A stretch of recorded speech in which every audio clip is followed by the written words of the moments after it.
And part of this lesson, if you wanted to title it anything, might simply be the idea that life just seems to happen. And so as we start the lesson, and we're going to go through and we're going to look at the life of Jairus, but before we do that, I want you to kind of ask yourself if there's anything that you've asked God to do for you that you're waiting on. Is there something in your life right now? Is there a loved one that's struggling? Is there a possibility that you may be moving away? Is there a possibility that you're looking for a new job? Is there something in your life? Is there something in your life that is you're seeking, but it hasn't happened right away? And so you're concerned with whether or not it may or may not happen. Well, that's going to lead us into Mark, the 5th chapter. And we're going to look at verses 21 through 43. And just by way of background, as we get into this particular text, Jesus has returned to Capernaum and is met by a great crowd. Well, that's not unfamiliar territory for Jesus. Everywhere he goes, he seems to attract a crowd. And some come to hear him teach. Some have come hoping for a miracle. And I can totally see myself in a category like that. If I lived in that time and I knew that miracles would exist, I'd be right there waiting for another 6 inches of height. I mean, that would be, I would love to see Jesus say, hey, can you make me taller? There were those that were there that would say, can you heal me? But whatever the reason is, whether it's to teach and to learn from him, whether it's because you're desiring something on your own, people have come to see him. And a man by the name of Jairus is going to rush into the crowd to get to Jesus. So there's this crowd. It's hard to get to Jesus, but we have someone that's mentioned. He's going to rush to Jesus. He's going to try to get to Jesus because he has something that's very important to him. And Mark's account is his story. But within his story is the story of other people's lives as well. And I want you to think about that, because in your life story, while you're living your life story, while you're waiting on God for something that you're hoping to happen, other people are doing the exact same thing. And we're going to find that this experience exists in the life of Jairus. Let's start. We're going to read verses 21 through 24. We'll comment just a little bit and we'll kind of move through the text. Beginning at verse 21, it says, when Jesus had crossed over again by the boat to the other side, a great multitude gathered with him, and he was by the sea. And behold, one of the rulers of the synagogue came, Jairus by name, and when he saw him, he fell at his feet, and begged him earnestly, saying, my little daughter lies at the point of death. Come and lay your hands on her, that she may be healed, and she will live. So Jesus went with him, and the great multitude followed him and thronged him. Now imagine, you've got this thing. Maybe you're in the same situation. You've got a loved one whom you fear might be close to death's door. Something might be going, and you're going to do everything that you can to try and get to Jesus, who is the one who can heal this person, right? Nothing was going to stop Jairus from getting to Christ. And look at the kind of faith he has, or look at who he is first. We know that he was a ruler of the synagogue. So this implies that he was obviously an important man, right? He was somebody that was of reputation. He would have been a man with some power and privilege. And certainly we know he was a religious man if he's involved with and a leader of the synagogue. So one of the things that we can pull from this, and we can see in other people's and teach ourselves and others, is that even those who are seeking after and trying to lead in doing what's right for God still have difficulties in their lives too, right? They still have struggles. They still have trials. And we are not immune to difficulties in his life. And none of these things, none of these things mattered at the current time though, right? What was on Jairus' mind? It wasn't that he was a religious leader. It wasn't his prestige. It wasn't his position. The only thing that he could think of was that his daughter was sick and facing death. His power, his money, his position, all of those things didn't matter, because those things could not heal his child.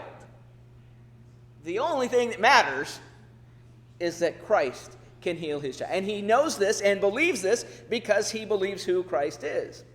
And so he humbles himself at the feet of Jesus, and he begs him to save his daughter. And can you imagine this picture? Kind of reminds me today of Christians today who have loved ones who may have tears in their eyes as they go to God and they're asking God to do something for their loved one, right? They come to him with tears in their eyes and they're praying that he's going to do something to heal that individual that they love. Spouse, friend, family member. Could be anything. But there is this desire for God to do something. And this is all bound up so far in one man's life. And it can be bound up in our lives today too, can't it? I would hope, and I'm fairly certain, but I can't speak in 100% because I haven't asked you to do it, but I would hope and expect that all of you have something in your life that you've been praying for that hasn't happened yet. And it's something in your mind that is really important. Like I said, the big one to me is always praying for someone who is sick and in a situation where it just continues. And you know what? Just because his daughter is sick doesn't mean Jairus' life stops, does it? When we have loved ones that are struggling, we still have to deal with our own struggles in life. We still have to deal with our own issues, but our focus still becomes on the one that's hurting, the one that we want to see healed. And I like this terminology because you can be spiritually sick or you can be physically sick, both of which require healing, and both of which can only be healed by Christ. Right? So it's important. As we look through, and we're going to read verses 24 through 35, we're going to see what I call an unexpected delay. So what we've seen is Jesus says, Jesus goes with them, right? Jesus doesn't deny. There's this issue, and man, I can't imagine the weight feeling that must have been removed from Jairus. I got to him, I've expressed and he's coming with me, right? In his mind, he's saying, this is it, my child's going to be saved, right? It would feel like a great weight has been lifted in his life. Let's pick up at verse 25. Verse 24 says, Jesus went with them, and now we have the story within the story, right? There are other people living that also have a desire to get to Christ, that also have a desire to have something happen. Verse 25, a certain woman who had a flow of blood for 12 years and had suffered many things from many physicians, she had spent all that she had and was no better, but rather grew worse. Does this sound like somebody now that's probably in a situation where they want for everything to get to whatever it is that's going to heal their condition, right? 12 years of this agony, and she's gone to physicians and she hasn't received help. So we have one person, and we have all the struggles and things that are going on in their life, and now there's this other side, and guess who sees all of this even if we don't? God's looking down at all his creation, and he's seeing his creation suffer, and I don't think we ever think about that. You know what? But I believe it pains God when we suffer. I believe it pains God when we suffer. I don't think that's what he meant for his creation. And so we see this. And so when she hears about Jesus, she came behind him in his crowd and touched his garment. And she said, if only I may touch his clothes, I shall be made well. So here's another woman of great faith, right? Says, all I have to do is touch his clothes. She's heard of him. She believes in him. And then it says in verse 29, immediately the fountain of her blood was dried up, and she felt in her body that she was healed of the affliction. And Jesus, immediately knowing in himself that power had gone out of him, turned around to the crowd and said, who touched my clothes? So Jesus can tell, right? Jesus knows that somebody has received his healing power. He knows that this power has come out from him. But his disciples said to him, you see the multitude thronging you, and you say, who touched me? And he looked around to see her who had done this thing. But the woman, fearing and trembling, knowing what had happened to her, came and fell down before him and told him the whole truth. And he said to her, daughter, your faith has made you well. Go in peace and be healed of all your affliction. So, as we just lay it out very simply, while he's on the way to Jairus' house, Jairus is excited. He's ready to go. He's ready to say, there's an unexpected interruption. And so now something's happened that has stopped Jesus from heading to Jairus' house, right? Something's going on that's preventing him from getting where Jairus wants Christ to be, right? Jairus is like, I need this to happen. I need my child taken care of. And now I stop and think about what that must have been like. I could see myself, well, come on, Jesus, we got to get going. From your own standpoint. I really need to get going. We got to get going. Because he's thinking not about this other person, is he? His concern is for who? His concern is for his daughter who has this need. We need to learn from this that God and Christ don't run on our time frame, right? Jairus had decided how soon Christ needed to be where he expected Christ to be. It doesn't work that way, does it? If Jesus had to stop and Jesus had to talk to someone, then Jesus had to stop and Jesus had to talk to someone. If you're waiting on Christ to heal a loved one right now, or possibly yourself, if they have said it's not time yet, then it's not time yet. Whatever's going to happen is going to happen on God's time frame. Delays in life can help actually to increase our faith. Joseph went from a well and being in pain to delivery in prison, and then ultimately a great leader in Egypt. It took time for all of those things to take place, didn't it?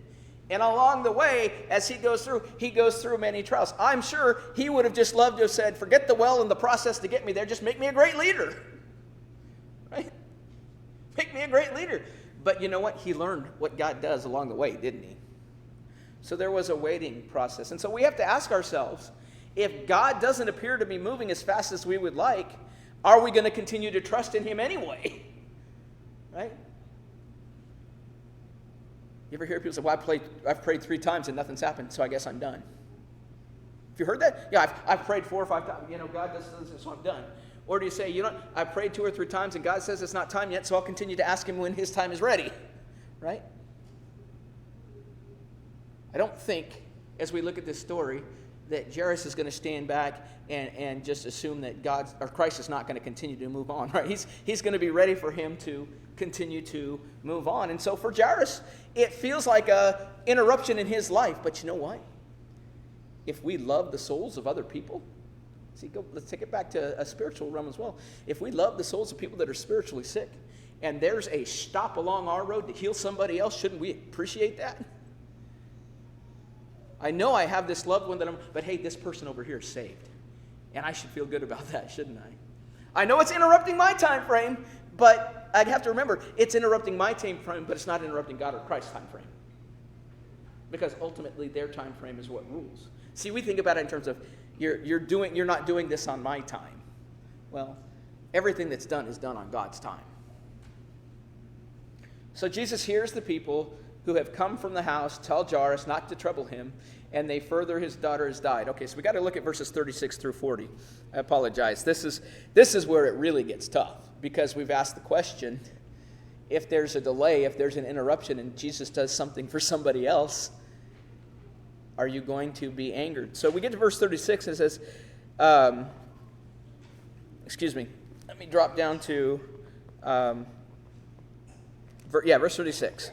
As soon as Jesus heard the word that was spoken, he said to the ruler, go back to verse 35. While he was still speaking, so he's healed the girl who's helped him. While he is still speaking and healed this woman, someone came from the ruler of the synagogue's house who said, your daughter is dead. Why trouble the teacher any further? Take a moment, take a breath, and read this again, and imagine hearing these words. While Jesus is on the way to heal your child, and you know he can do it, and you get this message. Some came from the ruler of the synagogue's house who said, your daughter is dead. Why trouble the teacher any longer? Initial thought might be, you know what? Initial thought might have been to be angry at who? Be angry at Jesus because he stopped, right? Jesus, I told you I needed you to get to my daughter. My daughter's about to... You stopped and talked. The woman was healed, right? She touched... You said you didn't have to stop. You could have kept going and she still would have been okay, but you didn't come. You didn't come, and now my daughter is dead. Can you understand that feeling?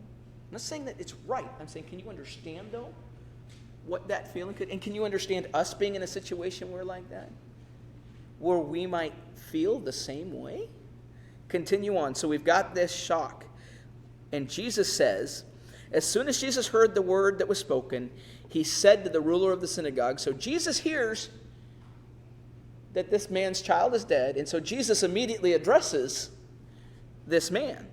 And he says to the ruler of the synagogue, do not be afraid, only believe.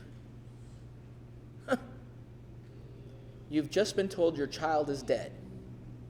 You believe Jesus could heal your child. Jesus says, don't be afraid, only believe. Hard? Hard?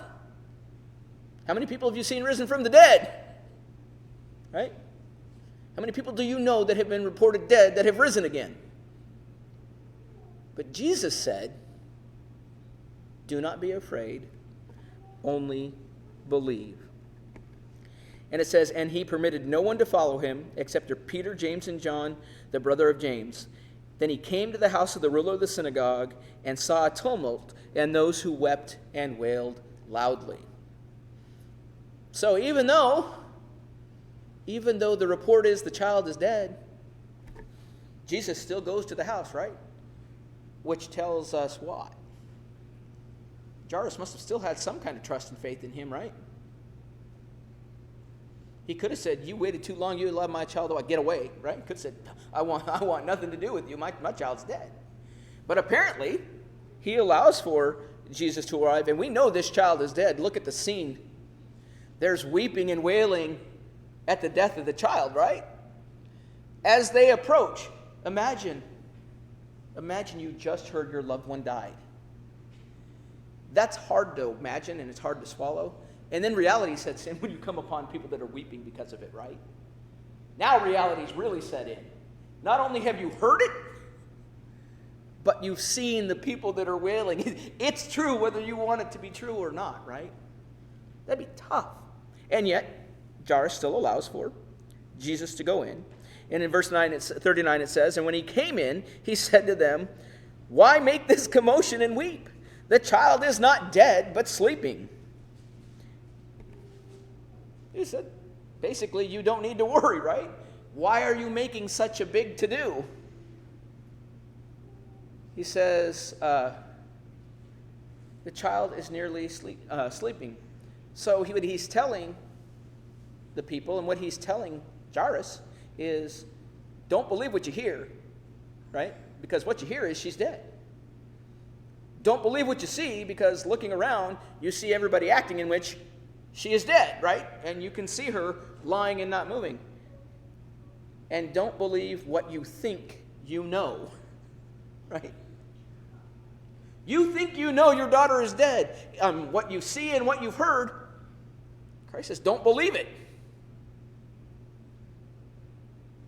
Don't trust with your physical eyes and your physical ears, but trust with a heart, and trust with a spiritual heart. Can you imagine thinking your daughter is dead? And Christ says, she's just sleeping. Would you believe it?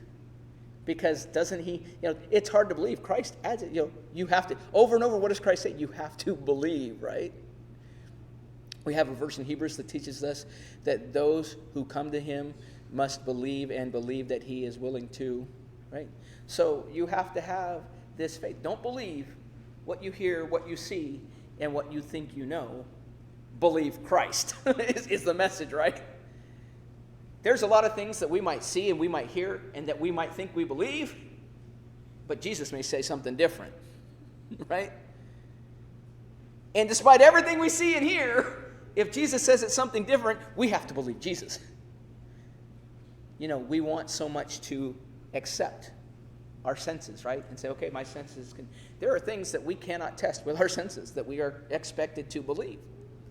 And the question will be, do you believe it or not? Do you believe it or not? Verses 40 through 43. And they laughed at him to scorn. Do they believe what they see? Do they believe what they do? Everybody, they laugh at him and scorn. And he puts them all out. It says, but when he put them all out, he took the father and mother of the child and those who were with him and entered where the child was lying. Then he took the child by the hand and said to her, Talitha cumi, which is translated, little girl, I say to you, arise.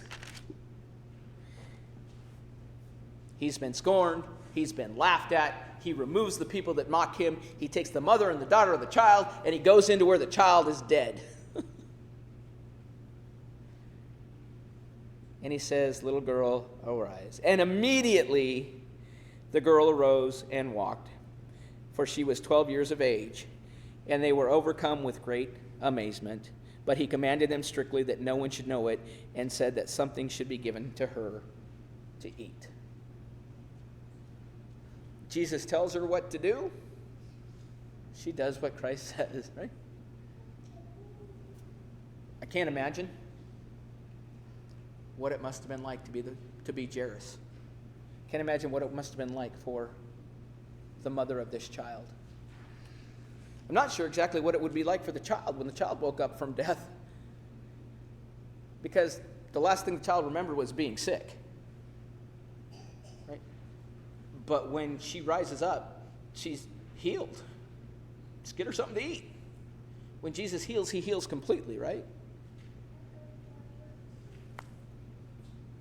Did it happen in the time frame that Jairus was hoping?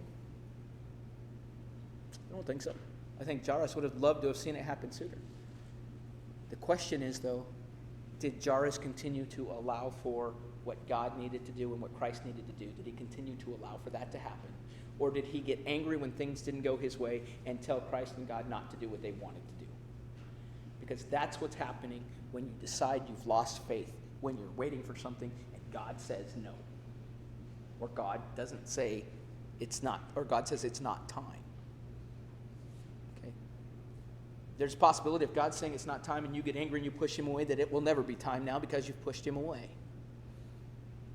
Or it may be that you recognize that there's things Christ has to do and there's things God has to do, and when they're done with what they need to do, they'll take care of what you desire.